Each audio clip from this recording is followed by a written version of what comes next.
नमस्कार दोस्तों। Global college के ऑनलाइन प्लेटफॉर्म पर मैं राजेंद्र खिचड़ आपका हार्दिक स्वागत करता हूं। अपन जनरल मैथ पढ़ेंगे और उसमें कुछ टॉपिक मैंने पहले आपको पढ़ा दिए थे। इस पे ही है, ऐप पे आप देख सकते हैं या यूट्यूब पे उपलब्ध है। आगे अपन आज नया टॉपिक स्टार्ट करेंगे, औसत। औसत, एवरेज, माध्यमान कह सकते हैं आप। तो इसके बारे में आज अपन चर्चा करेंगे विस्तार से। औसत कह सकते हैं, एवरेज इसे कह सकते हैं।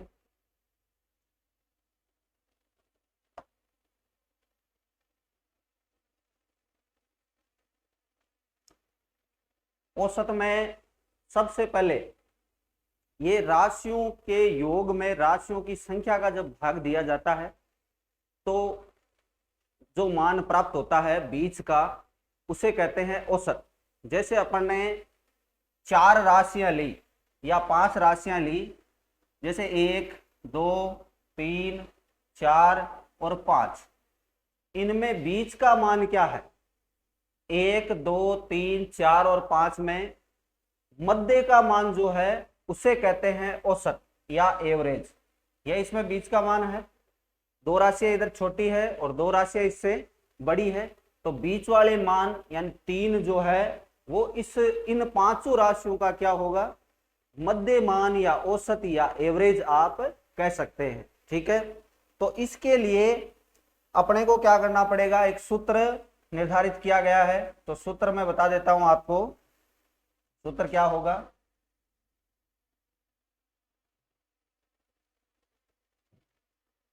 सूत्र अपने लिखते हैं, देखो, औसत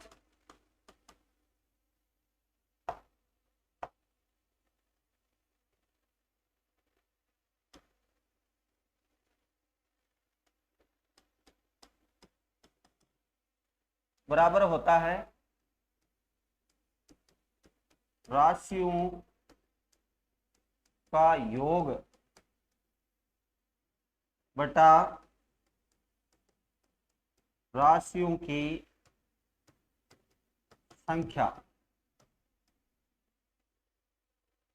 औसत के का जो सूत्र होता है वो होता है औसत बराबर, या कह सकते हैं राशियों का औसत बराबर राशियों का योग बटा राशियों की संख्या। ये सूत्र अपन मतलब 8वीं क्लास से पढ़ने लग जाते हैं, तो ये कोई खास इंपॉर्टेंट नहीं है कि भाई आप इसे याद नहीं रख सकते। आप आसानी से इसे याद रख सकते हैं। इसे आप छोटे रूप में याद रख सकते हैं। कैसे? कि औसत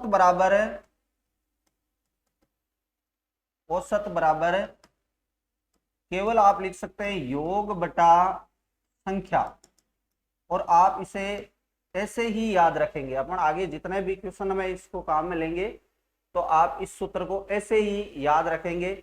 इसका देखो और शॉर्ट कर देते हैं, या कह सकते हैं इसका ऐसे भी काम में आता है ये सूत्र। संख्या, अगर मैं इस संख्या को इधर ले आऊं, तो ये औसत से गुणा होगा। तो कह सकते हैं राशियों का योग बराबर होता है राशियों का औसत इंटू संख्या, या राशियों की संख्या इंटू औसत। ये सूत्र भी बहुत काम में आता है, इसी का वर्जन है। संख्याओं को इधर औसत से गुणा कर दिया गया है, तो योग बराबर बन गया राशियों की संख्या इंटू राशियों का औसत। ठीक है, इसके बाद इसमें क्वेश्चन कहां से पुटअप होते हैं, किस किस प्रकार के होते हैं, तो इसकी अपन बात कर लेते हैं। देखो, इसमें सबसे पहले अपने संख्या पद्धति में सभी संख्याओं का योग के सूत्र पढ़े थे, उसी से अपन आज सभी संख्याओं के औसत के सूत्र भी बनाएंगे और सीखेंगे। उनसे भी क्वेश्चन पूछे जाते हैं, तो ध्यान रखना आपको। जैसे सबसे पहला अपन लेके चलते हैं, या आप हेडिंग भी लगा सकते हो, हेडिंग लगा लो पहले। सूत्र,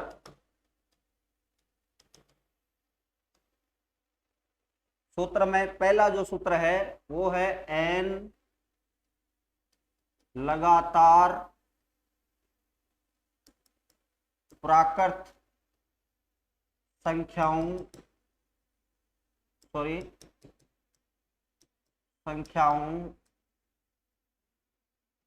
का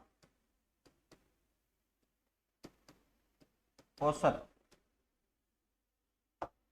n लगातार प्राकृत संख्याओं का औसत। तो अब देखो, वहां अपन ने संख्या पद्धति में पढ़ा था n लगातार प्राकृत संख्याओं का योग। तो योग का सूत्र जो होता है वो नॉर्मली अपन 8वीं क्लास से पढ़ने लग जाते हैं, और वो जो योग का सूत्र होता है उसी से औसत का सूत्र बनाएंगे। योग का सूत्र क्या होता है? n into n plus 1/2। ये तो हो गया योग का सूत्र। और औसत का सूत्र क्या होता है? राशियों का योग बटा राशियों की संख्या। तो ये तो हो गया राशियों का योग। अब राशियों के योग में जब राशियों की संख्या का भाग दे देंगे तो क्या प्राप्त होगी? औसत प्राप्त हो जाएगी उन्हीं राशियों की। तो यहां n जो होता है वो दी गई संख्याओं की संख्या ही तो होती है। तो अगर मैं इस योग में राशियों की संख्या का भाग दे दूं, यहां n का, n ही तो संख्याएं होगी, तो जो सूत्र निकल के आएगा वो आएगा आपके पास n प्लस 1/2। ये हो जाएगा n लगातार प्राकृत संख्याओं के औसत का सूत्र। छोटा सा एग्जाम्पल अपन कर लेते हैं इसका। एग्जाम्पल देखते हैं। देखो, जैसे लगातार का मतलब है एक से शुरू होती है, लगातार का मतलब एक से शुरू होगी, ये ध्यान रखना है। तो जैसे एक से 20 तक की प्राकृत संख्याओं का औसत ज्ञात करो। 1 से 20 तक की प्राकृत संख्याओं का औसत ज्ञात करो। तो 1 से 20 तक की प्राकृत संख्याओं का औसत ज्ञात करने के लिए सूत्र अपने पास आ गया है n प्लस 1/2। तो n का मान यहाँ क्या है? जितनी संख्याएं होगी उतना ही n का मान होगा। प्राकृत संख्याओं में यही होता है। तो n बराबर 20 हो गया, तो मान रख दो सूत्र में n प्लस 1 यानी 20 प्लस 1 बट्टा कर देंगे 2, तो हो जाएगा 21 बट्टा 2 का कितना बन जाएगा? 10.5 बन जाएगा। 10.5 इसका क्या हो जाएगा? औसत। तो ये वह आपका पहला सूत्र है, n लगातार प्राकृत संख्याओं का औसत। n लगातार प्राकृत संख्याओं का औसत क्या होगा? n plus 1/2। और n होगा जितनी संख्याएं दी हुई है, जितनी संख्याएं आपको दी हुई है वो n का मान हो जाएगी। तो अपने एक एग्जाम्पल अपन ने कर ही लिया। इसके बाद अपन लेते हैं दूसरा सूत्र। देखो, दूसरा सूत्र जो है वो है n लगातार सम संख्याओं का औसत। n लगातार सम संख्याओं का औसत, ठीक है। n लगातार सम संख्याओं का औसत क्या होगा?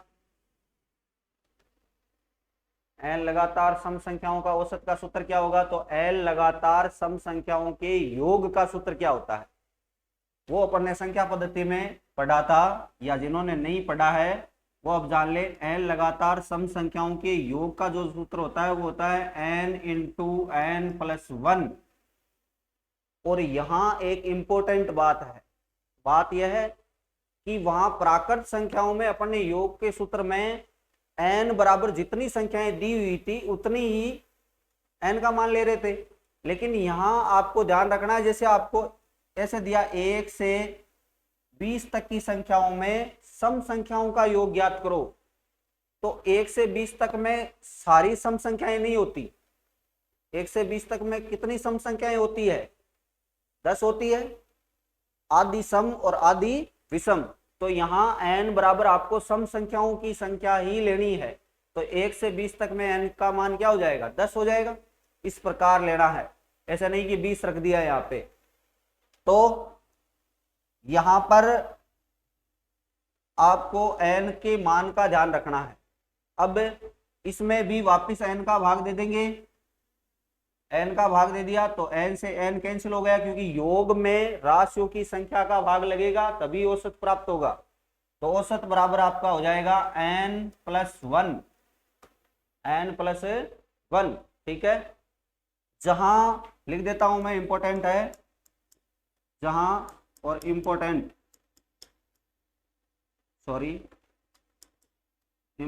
है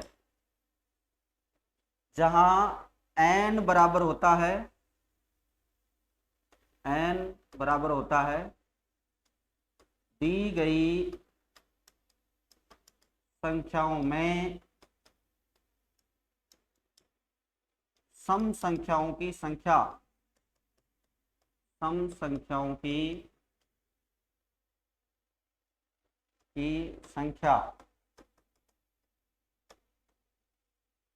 दी गई संख्याओं में सम संख्याओं की संख्या। अब देखो इसका छोटा सा उदाहरण लेते हैं। उदाहरण जैसे ले लिया अपन ने, वही 1 से 20 तक की सम संख्याओं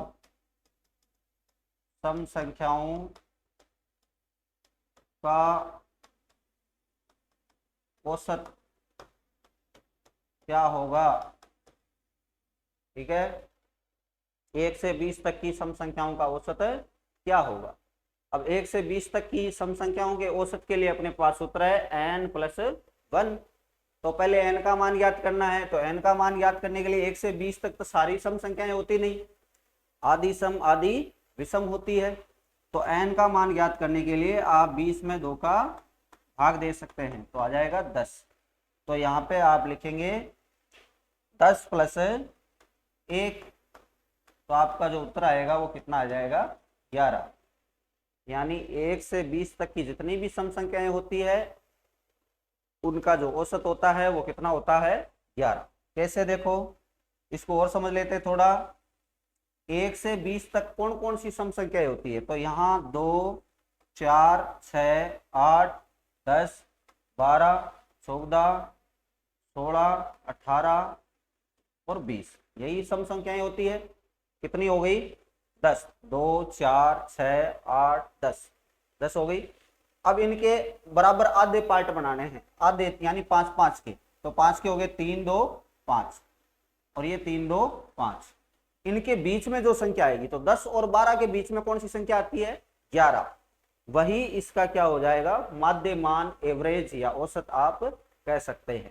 ठीक है, तो औसत इस प्रकार ज्ञात करना है। अब इसमें एक उदाहरण अपन ऐसा ले लेते हैं, जैसे यहाँ 1 से 20 थी, n में n का मान ज्ञात करने के लिए 2 का भाग दे रहे हैं। कभी कभी क्या होता है, यहाँ जैसे आपको दे दिया,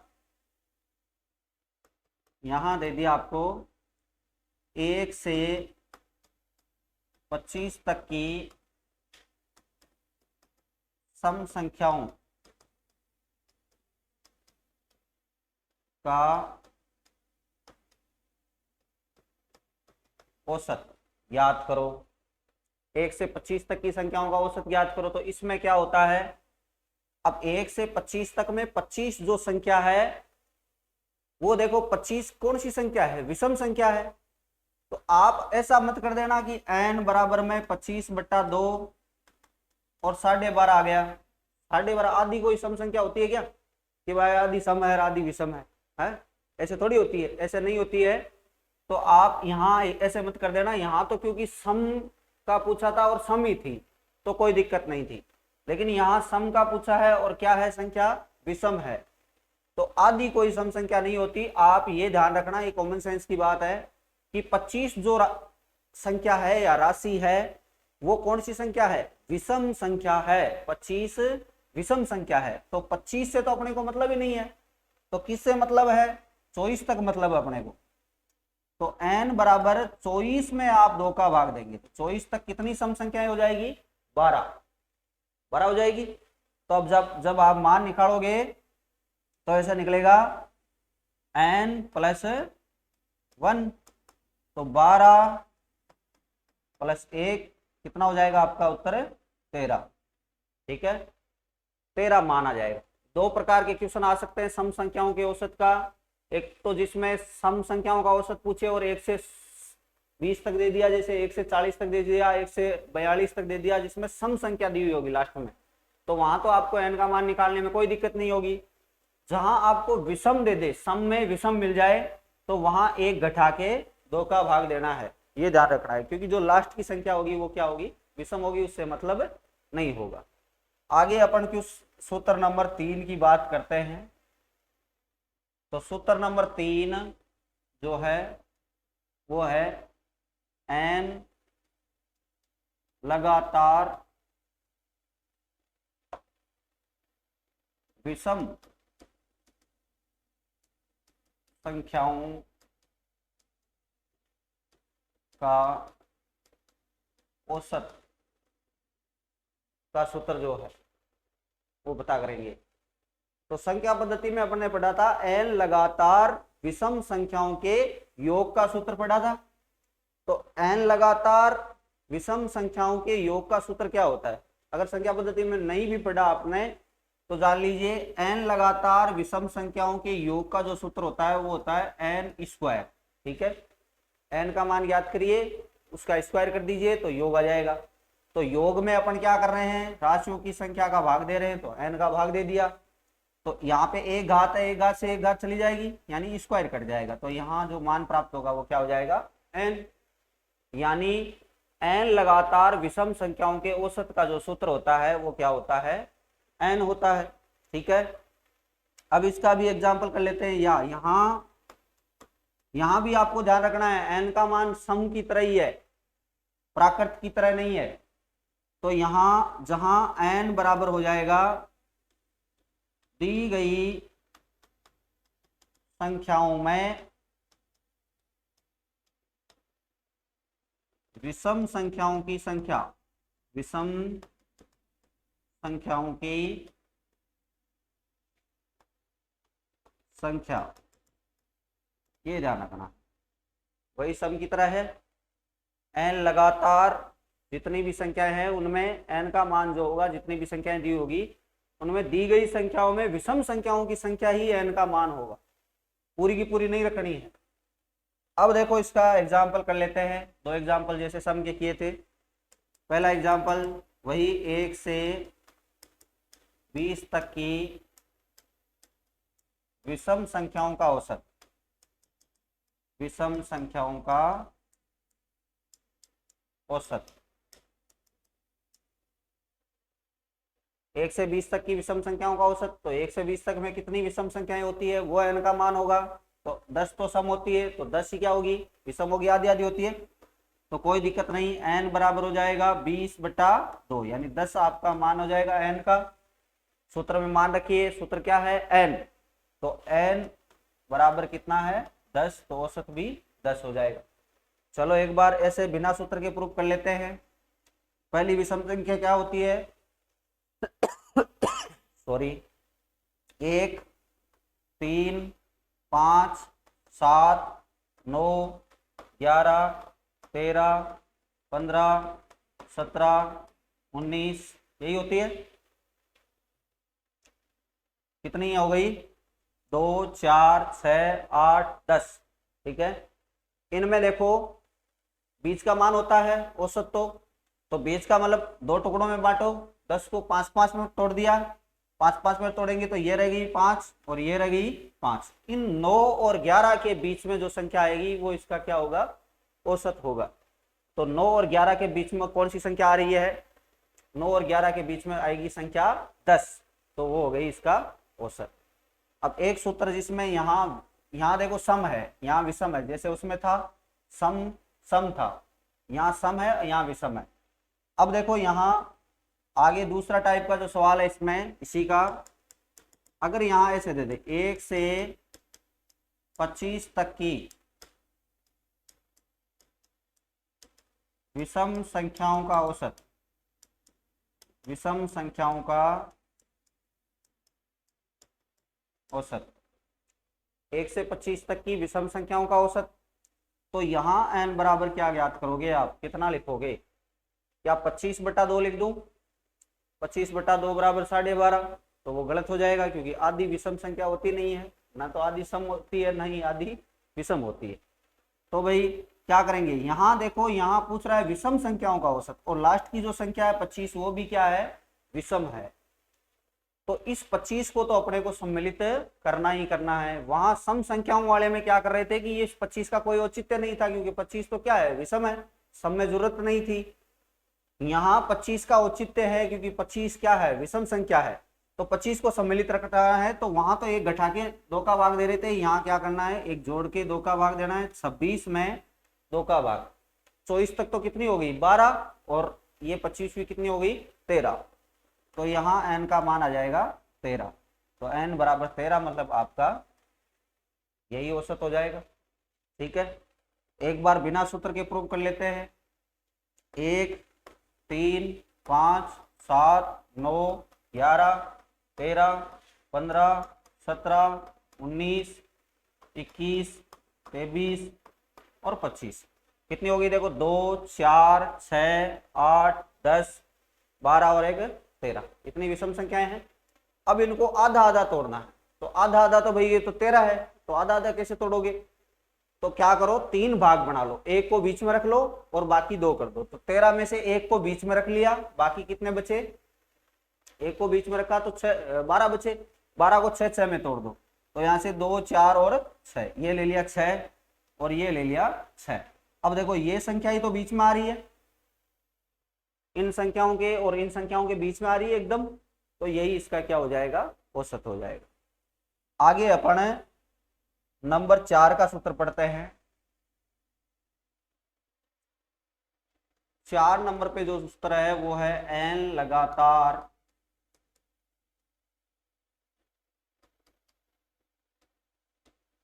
प्राकृत संख्याओं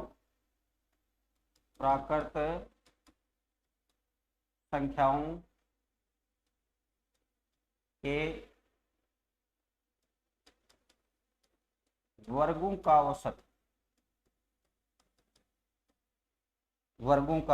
औसत, ठीक है, पहले लेते हैं।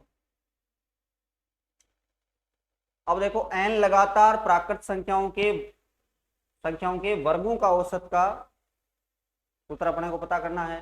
तो वर्गों के योग का सूत्र क्या होता है, वर्गों के योग का जो सूत्र होता है वो होता है n into n plus 1 into 2n plus 1/6, ये होता है योग का। इसमें ये तो है राशियों का योग, राशियों के योग में राशियों की संख्या का भाग दे देंगे तो औसत प्राप्त हो जाएगा। तो दे दो भाई, तो दिया तो देखो यहाँ n का भाग दे देंगे, n का भाग दे देंगे तो n से n कैंसिल हो जाएगा, तो आपका जो सूत्र बनेगा वो बन जाएगा n प्लस 1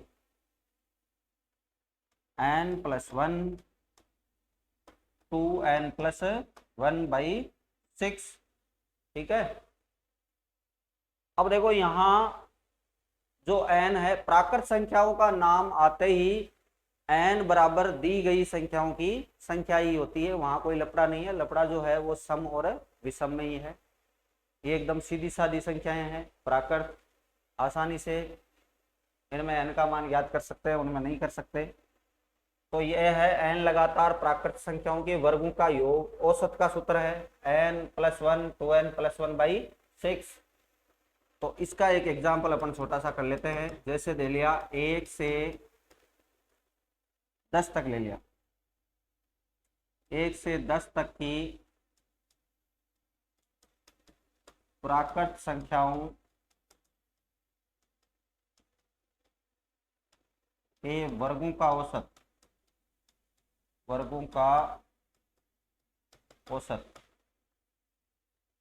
आप इनको जब लिखोगे तो लिखने के लिए आप इनको रोक रोक के आराम से लिख सकते हो, नोट्स बना सकते हो। नोट्स तो आपको बनाने ही होते हैं, ऐसे सो के या बैठ के पढ़ने से कुछ नहीं होता है। नोट्स आप साथ साथ में जो मैं लिखवा रहा हूँ वो बनाओगे तभी आप अच्छा सीख पाओगे।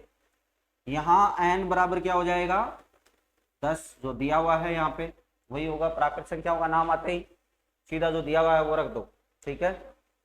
सूत्र में मान रखेंगे तो औसत प्राप्त होगा n प्लस 1 यानी 10 प्लस 1 फिर 2n+1 यानी 20 + 1 कितना हो जाएगा, 20 + 1 21 और बटा 6। इसको हल कर लो, 11 × 21 बटा 6। 3 का भाग इसमें जाता है कितनी बार, 2 बार, और 3 का भाग इसमें कितनी बार जाता है, 7 बार। तो 11 × 7 कर देंगे तो कितना आ जाएगा, 77। 77 बटा 2 कर देंगे, ठीक है। भाग दे दो, इसमें कितनी बार, 3 बार, फिर एक बच गया 17, यानी 16 में कितनी बार जाएगा, 8 बार, 0.5 38.5 आपका क्या जाएगा, इसके वर्गों का औसत आ जाएगा। 1 से 10 तक की संख्याओं के वर्गों का औसत आ जाएगा 38.5, ठीक है। ये हो गया आपके n लगातार प्राकृत संख्याओं के वर्गों का औसत, ठीक है। इसके बाद अपन अगला सूत्र लेते हैं। अगला सूत्र जो है नंबर 4 हो गया, ये नंबर 5 लेते हैं। नंबर 5 पे आता है n के अक्ष गुणजों का औसत। n के अक्ष गुणजों का औसत, ये होता है किसी भी पहाड़े का औसत, है ना। तो n के अक्ष गुणजों का औसत, n के अक्ष गुणजों का योग का सूत्र आपने कहीं पढ़ा हो या नहीं पढ़ा है तो आज देख लीजिए। n के अक्ष गुणजों का जो योग होता है वो होता है x × n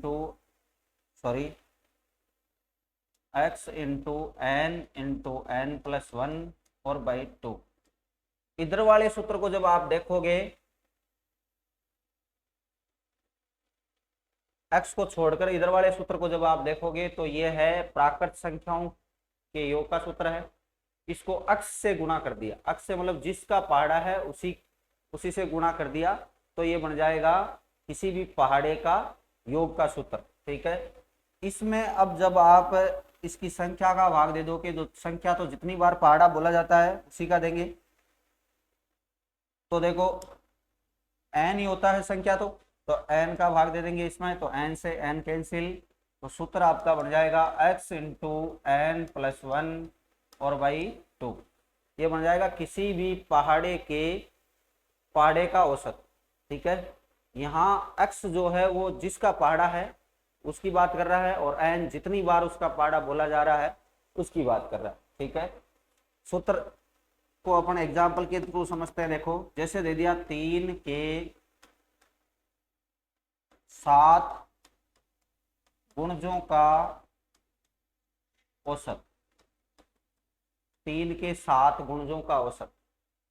तो यहाँ जो 3 है वो तो क्या है, 3 जो है वो तो है 3, ये जो 3 दिखाई दे रहा है, सॉरी ये दिखाई नहीं दे रहा है आपको, ये जो 3 दिखाई दे रहा है आपको, ये 3 तो है x, और ये जो 7 है वो क्या है n, यानी 3 का पहाड़ा 7 तक बोलना है। और जो जो राशि आएगी 3 6 9 फिर 12 फिर 15 फिर आ जाएगा आपके 18 फिर आ जाएगा आपके 21। तो इन राशियों का जो जो राशियां मैंने बोली 3 6 9 12, इनका औसत निकालना है। तो इनका औसत निकालने के लिए अपने पास सूत्र है, तो सूत्र में आपको मान रखना है। तो मान अपन रखेंगे, तो देखो x का मान तो है 3 और n का मान क्या है 7, 7 + 1 और बटा में 2, तो ये हो जाएगा आपके 3 × 8 बटा 2। 2 का भाग इसमें दे दिया, कितनी बार गया 4 बार, ठीक है। 4 × 3 कर देंगे तो कितना आ जाएगा 12, सॉरी 12 इसका औसत है। कैसे देखो 3 के पहाड़े को 7 बार, बिना सूत्र के बता रहा हूं, 3 के पहाड़े को 7 बार लिखना है। 3 6 9 12 फिर 15 फिर 18 फिर आ जाएगा आपका 21, 2 4 6 और 1 7, ठीक है। अब देखो इनमें 3 इधर छोड़ दिए, 3 इधर छोड़ दिए, बीच की संख्या क्या है 12, तो यही तो अपना औसत आ रहा है। या फिर आप योग करके वापिस संख्याओं का भाग देके भी निकाल सकते हो। 3 और 6 को जोड़ेंगे 9, 9 18, 18 और 12 हो जाएगा आपका 30, 30 और 15 हो जाएगा 45, 45 और फिर 15 ये 18 जोड़ दो तो 60 और 3 63, 63 और 21, 63 एक 64, 64 और 20 कितना हो गया, 64 और 20 हो गया आपका 84। अब 84 में राशियों की संख्या कितनी है, ये तो हो गया राशियों का योग, ठीक है, और राशियों की संख्या कितनी है, 7 ही तो है, ये संख्याएं 7 है, 7 का भाग देंगे तो 12 संतु 84, 12 बार गया तो औसत क्या आ जाएगा 12।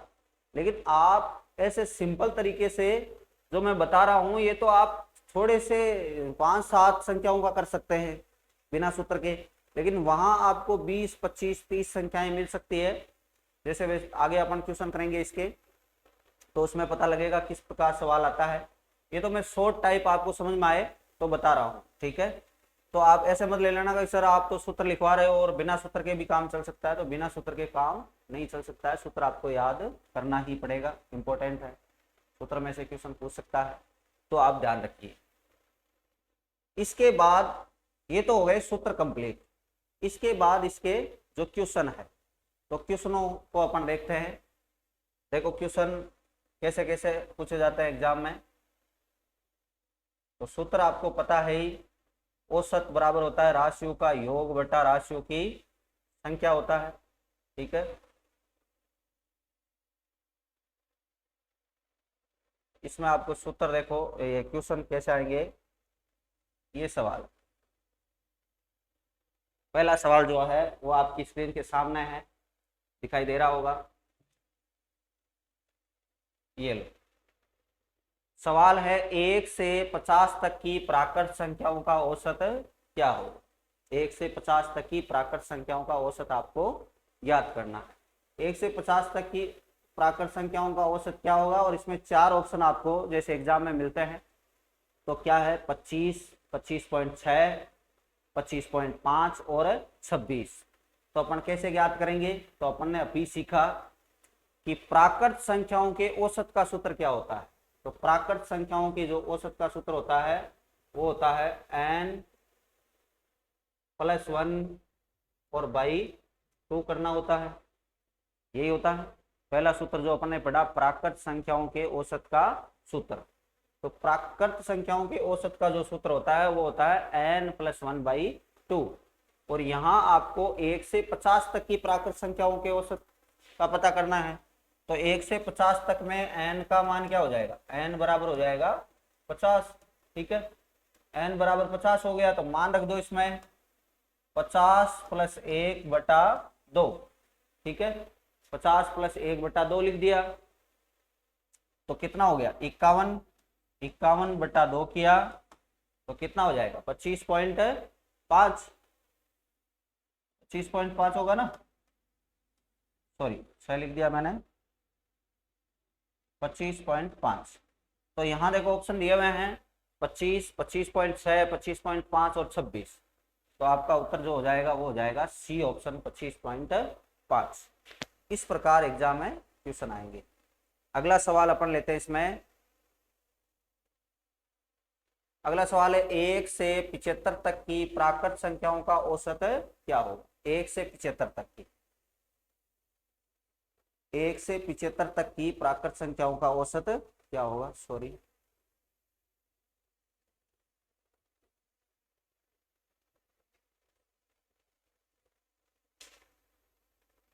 एक मिनट,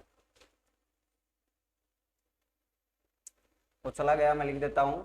क्वेश्चन नंबर 2 जो था वो था 1 से 75 तक की प्राकृत संख्याओं का औसत।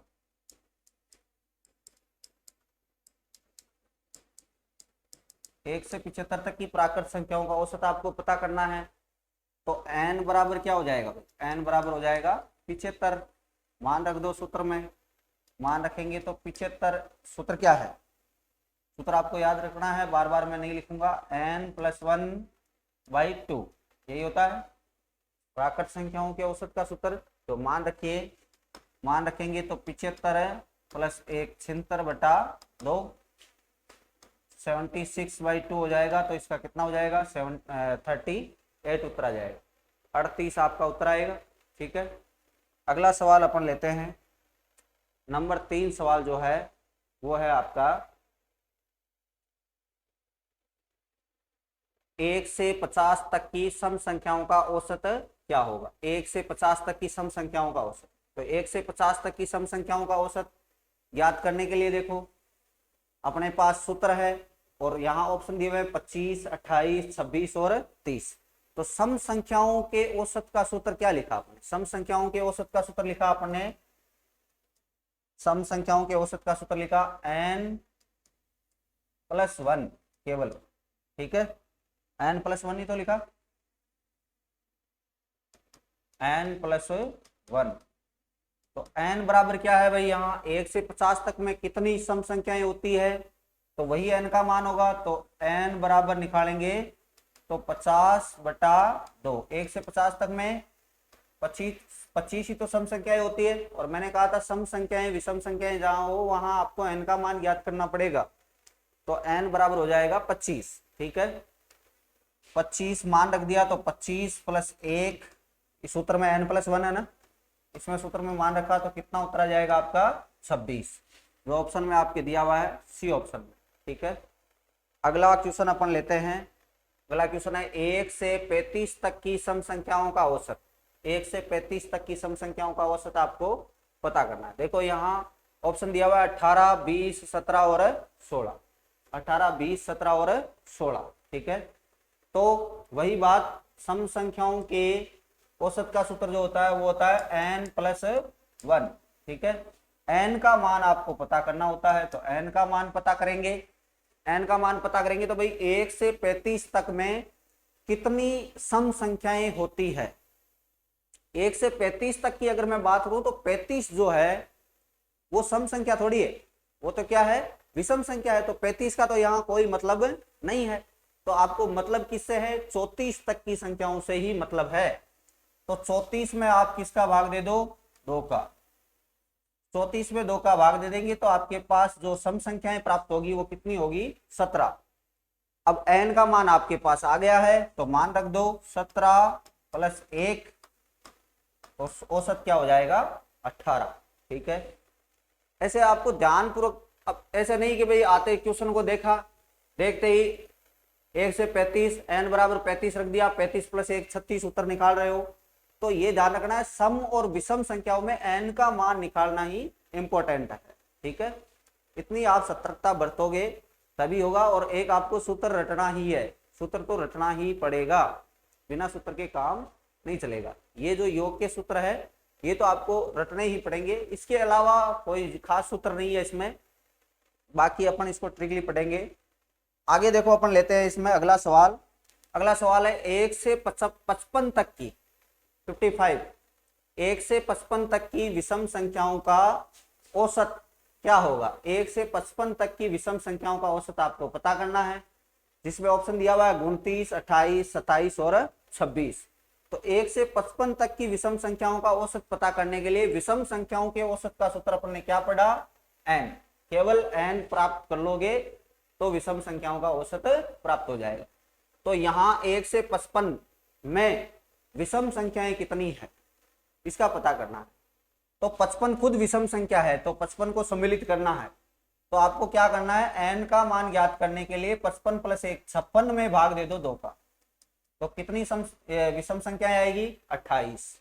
भाई 1 से 54 तक तो 27 हो गई और एक खुद 55 हो गई तो 28 हो गई ना। तो 28 विषम संख्याएं हैं, तो n बराबर यही आपका औसत का मान होगा 28। तो ऑप्शन में देखो बी ऑप्शन आपका राइट हो जाएगा। ठीक है, आगे अपन करते हैं अगला सवाल। अगला सवाल जो है वो 1 से 20 तक की विषम संख्याओं का औसत क्या होगा। 1 से 20 तक की विषम संख्याओं का औसत क्या होगा। तो यहाँ तो सिंपल है, देखो ऑप्शन दिया हुआ है 10, 11, 10.5, 11.5। तो पहले आपको n का पता करना है, n का मान पता करना है। तो n बराबर क्या होगा, 1 से 20 तक में कितनी विषम संख्याएं होती है वो अभी अपन ने पढ़ा था। ठीक है, तो 1 से 20 तक में n का मान पता करने के लिए 2 का भाग दे देंगे तो कितना आ जाएगा 10, और n बराबर ही आपका उत्तर होता है इसमें, क्योंकि विषम संख्याओं के औसत का सूत्र क्या होता है n। ठीक है, डायरेक्ट। तो ये हो गया आपका 6 नंबर सवाल। उसके बाद नंबर 7 सवाल आपके स्क्रीन पर ये रहा। 1 से 20 तक की प्राकृत संख्याओं के वर्गों का औसत क्या होगा। 1 से 20 तक की प्राकृत संख्याओं के वर्गों का औसत ज्ञात करना है। तो एक प्राकृत संख्याओं के वर्गों का औसत ज्ञात करने का सूत्र अपन ने लिखा n तो हटा दिया था ना अपन ने, n को काट दिया था, n+1 और 2n+1 और बाई 6, ये आपका सूत्र। ठीक है, तो यहां n का मान क्या होगा, प्राकृत का नाम आते ही जो यहाँ लास्ट में लिखी हुई संख्या है उसको रख दो, कोई दिक्कत नहीं है। तो n बराबर क्या हो जाएगा 20, मान रख दो सूत्र में, मान रखेंगे तो 20+1, फिर हो जाएगा 20 × 2 40+1 और बट्टा में 2। ठीक है, यहां देखो, सॉरी 2 नहीं है भाई, बट्टा में 6, 21 × 41/6। ठीक है, अब देखो 3 के पाड़े से इसको काट देंगे 2 बार, 3 के पाड़े से इसको काट देंगे 7 बार। अब 7 का 41 से गुणा कर दो तो 7 एकम 7 और 7 चौक 28, 287/2। 2 के पाड़े से भाग दे दो, 2 के पाड़े से भाग दोगे तो कितना हो जाएगा 143.5 आपका उत्तर आ जाएगा, 143.5, ये रहा सी ऑप्शन।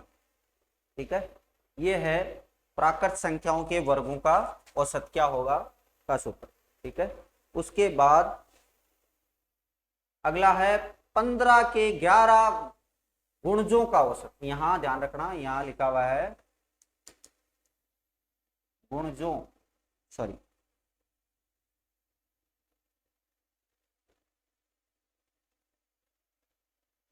ऐसे लिख देता हूं मैं, क्वेश्चन नंबर जो भी है वो है 15 के 11 गुणजों, 15 के 11 गुणजों का औसत, 15 के 11 गुणजों का औसत। तो गुणजों के औसत के लिए अपन ने सूत्र क्या लिखा, x × n+1/2, यही था। तो यहां देखो 15 का पाड़ा बोला जा रहा है कितनी बार, 11 बार। तो ये तो है यहाँ पे, ये तो है x और ये क्या है, ये है n। तो मान रखिए 15 × 11 + 1/2। ठीक है, 2 हो जाएगा। तो यहाँ हो जाएगा 15 × 12/2। तो 2 का पाड़े से 6 बार कटेगा, 15×3 90, तो आपका उत्तर हो जाएगा 90। ठीक है, अगला सवाल अपन लेते हैं इसमें। अगला है 20 के 25 गुणजों का औसत क्या होगा। 20 के 25 गुणजों का औसत, अब देखो ऑप्शन दिया हुआ 450, 520, 625, 870। तो 20 के 25 गुणजों का योग, तो यहाँ x बराबर क्या है 20 है और n बराबर क्या है 25, यानी 20 का पाड़ा बोला जा रहा है और कितनी बार बोला जा रहा है, 25 तक बोला जा रहा है। तो x और n का मान आपके पास है, तो सूत्र में मान रख दो x × n+1 और बाई 2, ये सूत्र था। तो मान रख दिया 20 × 25 + 1 कितना हो जाएगा 26/2। 2 का पाड़े से काटेंगे 13 बार, 13 × 2 26। यहाँ ऑप्शन में गलती है भाई, ऑप्शन मिस्टेक है, ये ऑप्शन गलत है। ठीक है, यहाँ अलग कर लेना कुछ भी ऑप्शन। 13 × 2 26, 260 आपका उत्तर है, इस प्रिंट है ऑप्शन। तो यहाँ 20 के 25 गुणजों का जो औसत होगा वो कितना होगा 260 होगा, ये ध्यान रखना, ये ऑप्शन गलत है। ठीक है, उसके बाद अगला क्वेश्चन लेते हैं अपन। 5 लगातार संख्याओं का औसत 52 है, तो सबसे बड़ी संख्या क्या हो। 5 लगातार संख्याएं आपको दी हुई है, कोई सी भी 5 लगातार हो सकती है, वो कहीं से भी 1 2 3 4 5 हो सकती है। ये आपके 42 43 44 45 46 इस प्रकार हो सकती है। कहीं से भी 5 लगातार है जो एक के बाद एक चलेगी। इनका जो औसत दिया हुआ है वो क्या है, 52 है। ठीक है, तो इसको आप दो तरीके से कर सकते हैं। शॉर्ट तरीके से आप करोगे तो जो औसत होता है वो बीच में होता है, और 5 लगातार संख्याओं का औसत है। तो यहाँ किसी भी संख्या का नाम नहीं लिया गया है, सम है, विषम है, प्राकृत है, कौन सी है, पूर्ण है ना। तो जब भी कोई नाम नहीं मिले तो आपको ये ध्यान रखना है वो कौन सी संख्याएं होगी, वो प्राकृत संख्याएं ही होगी, ये ध्यान रखना है। तो प्राकृत संख्याएं कैसे चलती है भाई, एक के बाद एक आती है। सम संख्याएं क्या होती है, एक छोड़ के एक चलती है। विषम भी एक छोड़ के एक चलती है। तो यहाँ प्राकृत नाम नहीं आया, लेकिन प्राकृत ही मानना है जब नाम नहीं दिया होगा तो 52 जो औसत दिया हुआ है उसको आप बीच में रख दो। अब 52 खुद क्या होती है, प्राकृतिक होती है। तो एक तो 52 हो गई, 5 में से एक क्या हो गई, 52। अब आपको संख्याएं कितनी चाहिए, 4। 4 संख्याओं में 2 तो इससे बड़ी होगी और 2 क्या होगी, इससे छोटी, क्योंकि ये औसत है। औसत का मतलब जो बीच में आएगा, तो ये तो बीच में रहेगी। इससे 2 बड़ी होगी और इससे 2 छोटी होगी। तो इससे 2 छोटी कौन सी होगी भाई, इससे जस्ट छोटी होती है 51 और इससे जस्ट छोटी होती है 50। ठीक है, प्राकृत संख्याएं तो यही होती है। इससे बड़ी कौन सी होगी, 53, और इससे बड़ी कौन सी होगी, 55। अब देखो 5 लगातार संख्याएं हो गई, 50 51 52 53 और सॉरी यहां गलती की मैंने, यहां 54। 50 51 52 53 और 54 5 संख्याएं हो गई। 5 में से इसने कहा कि औसत क्या है, 52, तो 52 हो गया बीच में, बीच वाली संख्या औसत होती है। इसने कहा सबसे बड़ी संख्या हो क्या होगी, तो सबसे बड़ी संख्या क्या है भाई, यहाँ 54 है। ठीक है, ये पूछ लेता है सबसे छोटी संख्या क्या होगी, तो सबसे छोटी संख्या क्या होगी, 50 होगी। बाकी आप इसको अगर तरीके से करते तो ऐसा होता कि 5 लगातार संख्याएं हैं और उनका औसत क्या है, 52 है। तो भाई आपको 5 संख्याएं माननी पड़ती। ठीक है, एक बार मैं बता देता हूं, देखो कैसे प्राकृत संख्याएं मानते कैसे हैं। प्राकृत संख्याएं मानते ऐसे, जैसे 1 2 3 4 और 5, ये संख्याएं कैसे आ रही है। इस संख्या पहली को अगर मैं अक्ष मान लूं, हालांकि आपको ऐसे करना नहीं है, मैं बता रहा हूं तरीका, लेकिन ऐसे करना नहीं है। पहली संख्या को अक्ष मान लूं तो 1 से 2 लाने के लिए कितने जोड़ने पड़ेंगे, 1 जोड़ना पड़ेगा। तो अक्ष में कितना जोड़ू, x प्लस 1। फिर 1 से 3 लाने के लिए कितने जोड़ने पड़ेंगे, 2, तो यहाँ x प्लस 2। 1 से 4 लाने के लिए कितने जोड़ने पड़ेंगे, 3 जोड़ने पड़ेंगे, तो x प्लस 3। फिर 1 से 5 लाने के लिए x प्लस 4। ठीक है, ये 5 संख्याएं आपके पास हो गई, x plus 1, x plus 2, x plus 3, x plus 4। अगर ये लगातार 50 51 52 53 54 भी है, तो अगर मैं पहली संख्या को x मान लेता हूं तो 50 से 51 लाने के लिए कितना जोड़ना पड़ेगा, 1, तो 1 जोड़ दिया। इससे 52 लाने के लिए कितना जोड़ना पड़ेगा, 2, तो x प्लस 2 कर दिया। इससे 53 लाने के लिए तो x प्लस 3 कर दिया। इससे 54 लाने के लिए तो x प्लस 4 कर दिया। कहीं भी 5 लगातार है तो उसको ऐसे ही मानना है। 6 लगातार है तो x प्लस 5 आ जाता, फिर 7 लगातार है तो x प्लस 6 आ जाता आगे, है ना। तो ये हो गई आपके पास 5 लगातार संख्या। अब मैं इसको ऊपर वाले को, ये तो आपको समझाने के लिए लिखा था यहाँ, इसको मिटा देता हूँ। ठीक है, अब देखो यहाँ प्लस प्लस प्लस और प्लस योग करना है, और योग में क्या करना है, राशियों की संख्या का भाग देना है। तो राशियों की संख्या का भाग देंगे, कितनी संख्या है भाई, 5। तो आपके पास दिया हुआ है कि राशियों का औसत वो कितना प्राप्त होगा, 52, तो 52 लिख दिया यहाँ। अब यहाँ जोड़ेंगे x x x, कितनी बार आया है, 5 बार, तो मैं यहाँ लिख देता हूँ 5x। ठीक है, फिर 1 3 1 और 2 3 हो गया, 3 3 6 6 और 4 कितना हो गया, 10, और बराबर हो गया 52 इंटू 5। ठीक है, यहां से देखो आप 5 कॉमन ले सकते हैं या रहने दो, यहां से इसको गुणा कर लो, 5 दूनी 10, 5 25, 10 और 1 25 और 1 26, 260 हो गया। यहां बच गया 5x, और 10 को मैं उधर ले जाऊंगा तो घटेगा, घट गया। 5x बराबर हो जाएगा 250, 5 का भाग इसमें दिया तो x बराबर आपके पास प्राप्त होगा 50, यानी सबसे छोटी संख्या क्या है 50 है, तो सबसे छोटी संख्या 50 लिख ली। फिर x प्लस 1 है यानी 51 है, फिर x प्लस 2 है यानी 52 है, x प्लस 3 है यानी 50 प्लस 3 कितना हो जाएगा 53, फिर 50 प्लस 4 कितना हो जाएगा 54, तो सबसे बड़ी संख्या क्या है 54। तो इस तरीके से आपको करना नहीं है, मैंने तरीका बताया आपको कि वास्तविक तरीका यही है, लेकिन आप क्या करोगे उसको बीच में रखिए, बीच में रखे जैसे 4 बताई गई है तो एक तो वो खुद हो जाएगी प्राकृत संख्या, अगर पूर्ण रूप से वो दी हुई है तो पॉइंट में दी हुई है तो उसको नहीं लेना है, आधी संख्या नहीं लेते, ठीक है। आगे इसके जितने भी क्वेश्चन है वो अपन पढ़ेंगे कल, आज के लिए इसमें काफी है, आगे के सवाल अपन कल करेंगे, ठीक है। बहुत बहुत धन्यवाद।